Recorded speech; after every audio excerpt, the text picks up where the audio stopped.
everybody, we're back for another week of awesome comics. Already? Yeah. Right? It's like I don't know, end of April or something. How is it almost May already? How? Comic-Cons are happening?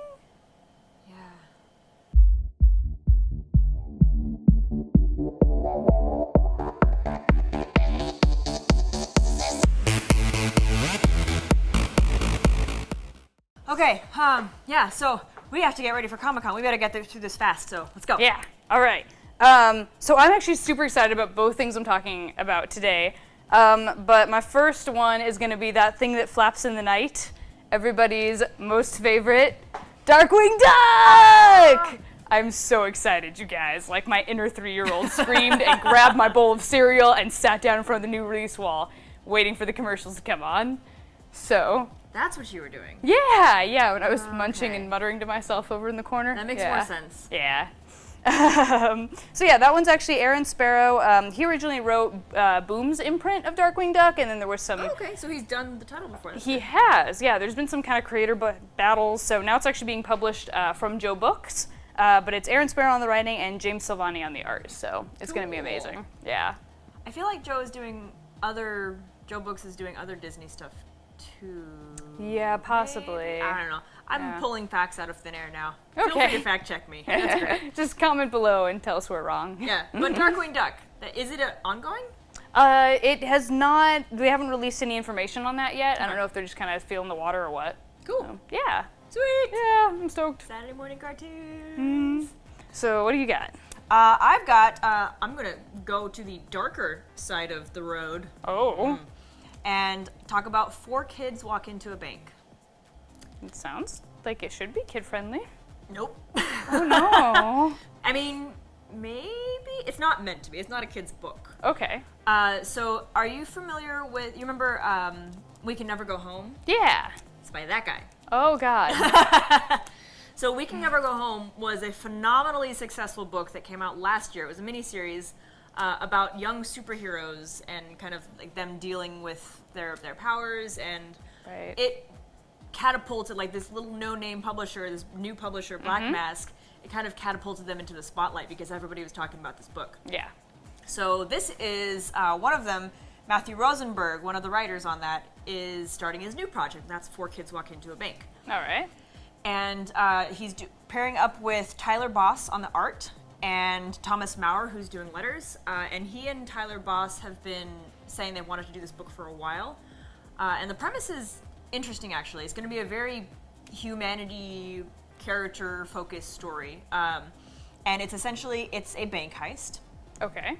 Pulled off by 11-year-olds. Yes. Because, and this is where it gets really interesting, though. Okay. And this is where it kind of pulls in some things like from like the Mulan story and other stories about kids trying to save their fathers.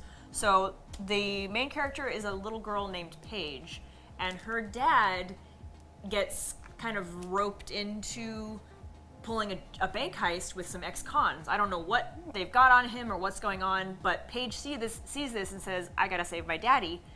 So she gathers up her D&D buddies, and they plan and do the heist themselves. Oh my God. So it's described as dark humor. So that's the angle they're going for. Very dark humor, very sad but funny and intense at the same time. And he said, Matt Rosenberg said he showed it to his friends, and his friends said it was basically Wes Anderson's version of Dog Day Afternoon. Oh, God, okay. Yeah. Hell yeah. So I'm really looking forward to it. It's going to be another 5-part miniseries, so it's another just short, this is our story.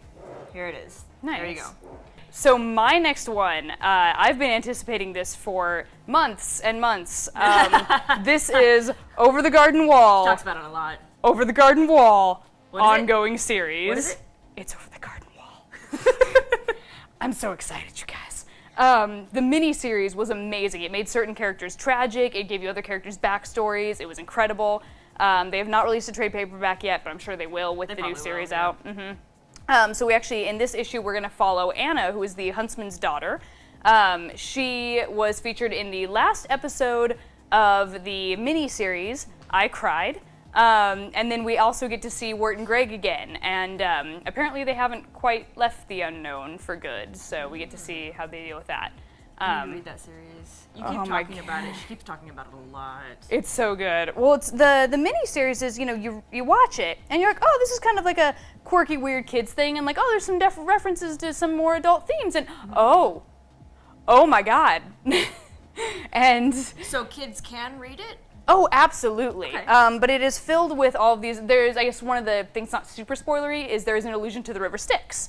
And as an adult, you read this, you're like, that's kind of a cool thing to throw in there. And then you realize that it's not thrown in there. It is 100% like meant to grab your attention, and it sort of the whole series mirrors a lot more than just this kid's fantasy land. I don't want to spoil it for you guys because the journey is sort of like what makes it so good. I will say that by the end of the mini-series, when I was reading it, I'm like, who's still alive here? Yeah. So I've never seen the show. Would I still be able to jump on the miniseries, or even maybe this? Well, you don't know what's in the ongoing that's going to come up, but I would say the ongoing you totally could. Okay. The miniseries, what makes it so good is it gives you all the characters' backstories. So with this comic, it's very much like, what these characters get to do now that they're out of the unknown, and so I think it will have its more independent storylines. The miniseries takes place between episodes of the miniseries. Okay, so it's better if you do watch it. You really should be watching it. Yeah, it's an hour and a half, so you guys have time.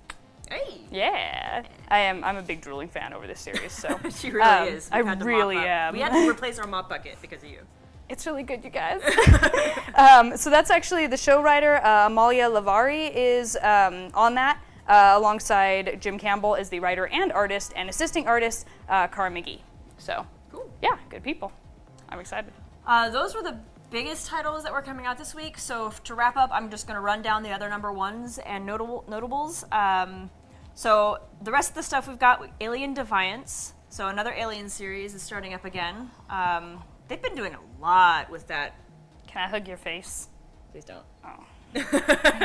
They've been doing a lot with that whole universe, the Prometheus stuff, books, Aliens, yeah, I think Predator. Yeah, there's been a lot of miniseries coming out lately. So sweet. if you're a fan of that universe, there are plenty of stories in comics right now. They've been publishing them like one after the other. Nice. So this is Aliens Defiance. We've also got Doctor Strange, The Last Days of Magic. I think this is like a one-shot complementary sort of thing to the story arc that's going on in the regular Doctor Strange comics. Cool. And it's essentially there are magic eaters, devourers of magic that are eating all the magic in the world, and subsequently the people who wield and use magic, like Doctor Strange, like Scarlet Witch.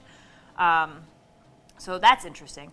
Micronauts is from Cullen Bunn, and it said something about time travel and a world where that's kind of wavering between science fiction and magic. Okay, fun.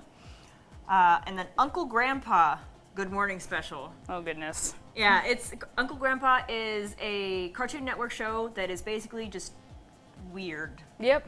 It's just a bunch of weird stuff in the same story. Yep. And this is essentially going to be the same thing. It is a lot of the same writers and artists, and it's a bunch of mini short stories in one like special one-shot comic. Kind of like the I think the television show, the like 11-minute episodes, I think. So it's just stupid little stories. There's like a tiger that farts rainbows and a talking pizza, and I don't know. Sounds about standard Funko Grandpa. Yeah. Yep. So, and then the last two we wanted to talk about are also from TV. One is Vikings, the extremely popular History Channel show is making its jump into comics. Nice. And then the X-Files is starting up another ongoing. Awesome. Cool. Yay, X-Files. Joe Harris is back on the title and keeping on going, so. Cool. Mulder and Scully. Yeah. Heck yeah. Conspiracies. Yay. Post-Snowden conspiracies. Post-9/11, post-Snowden conspiracies. That's been the distinction that he's made, like between old X-Files and then now new X-Files, where information is so freely available. Okay. Well, that could be interesting. Yeah, what's we to do with that? Nice. So that's what's coming out, all the number ones, and then there are a bunch of trades, and we're restocking trades, and trades are coming out of our favorite series anyway. So cool. Dig into comics. Come in, see what we got, you guys. There are lots. Oh yes. Oh yes. All right, well then, Stay healthy and con season. Yes. Good luck out there, everyone. Goodbye. We're so awkward. Mm-hmm.